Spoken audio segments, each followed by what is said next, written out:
Okay. So would you say that of all the customers you're dealing with, that obviously it seems pretty obvious, but the financial institutions, the banks, brokerages, credit card companies, people that have social security numbers, health records, I mean, that's got to be bulletproof, right? Because the reputation's on the line if that gets compromised.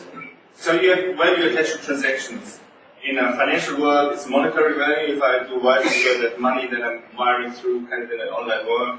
If there's, in healthcare, there's obviously personal information and, personal value attached to this.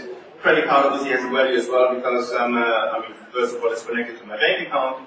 But second of all, it obviously has a value in the underground world because I'm stealing people's credit cards. I'm typically not the person who uses them.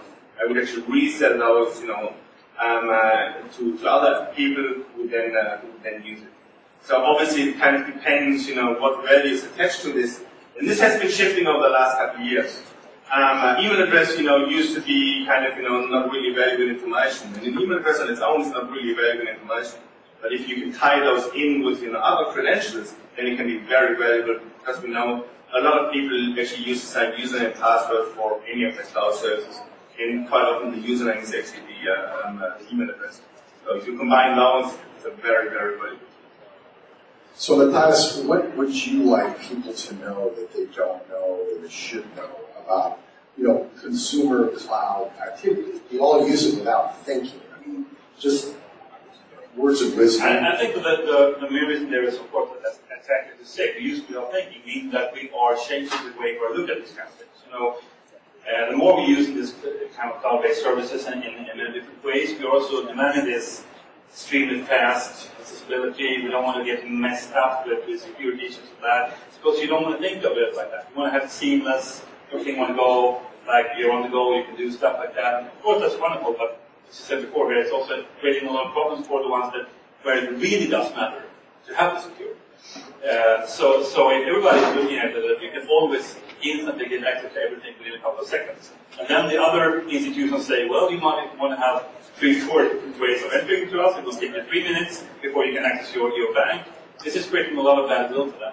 And so this is so interesting in that way that, everybody will feel this trust and feel safe and secure. But they're not willing to make that trade-off in time. So the security, the ways to handle security needs to be even swifter and more easy to use like that.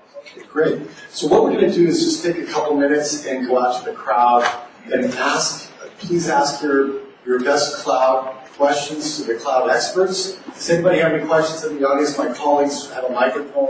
Jules Walker from Cleveland. Stand up, please, and introduce yourself over here, Jules. Please stand up and introduce yourself and ask your question to the experts here.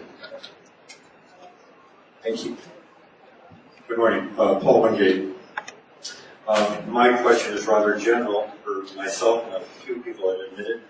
Can you recommend a site to access to further demystify the cloud, explain the mechanics, and also maybe explain, quantify, and qualify the degree and existence of threats? I know that you address some of the threats, but just in general, low-level threats for a person who maybe wanting to put the information out in various cloud access mobile devices. Does anybody want to take that one? We've got to kind of get this one and move on. So we've got a few questions. Who wants to take this?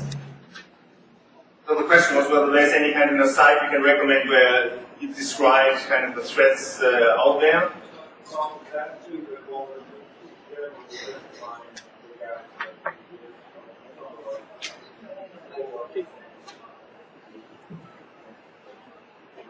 So where can you go to demystify the gaps in the cloud? You guys have a recommended site. Does Gartner have a site?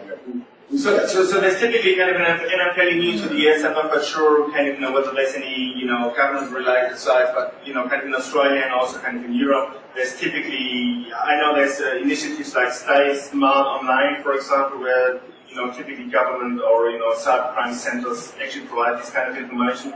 That could help you point you to something kind of overseas that might actually kind of give you an indication of what this is what you're looking for. Great. We have another question over here. Sir, stand up. Yeah, the question to all the panelists here.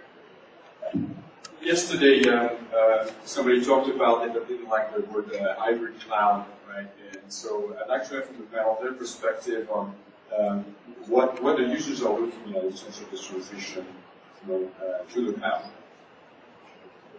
Someone want to take that one? Well, I can talk about and say, I mean, it's a very interesting way, point of view, because I think that the cloud discussion in general is one that is, of course, being generated in these kind of rooms where people in the industry and so on. But I mean, the big issue for cloud is that it's something that should just be there. I mean, we talked about Internet of Things yesterday. I mean, that's when the cloud becomes really big is when no one thinks about it.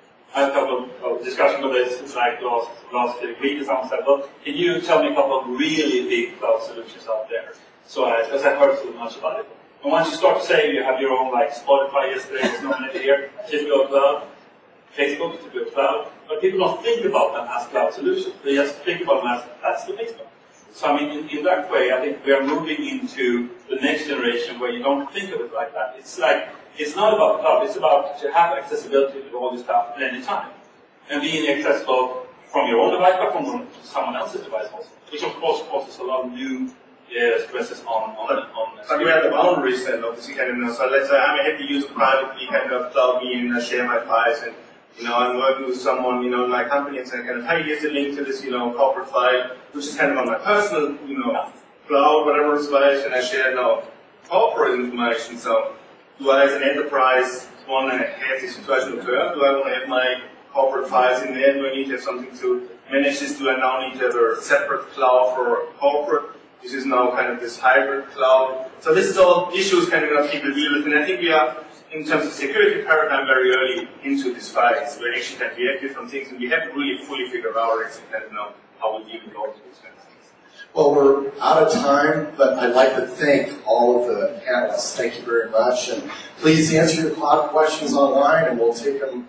At Always On, and you can hit our hashtag at SVIS12 and ask your questions. We'll do that. Happy to take your questions another time. Thank you very much.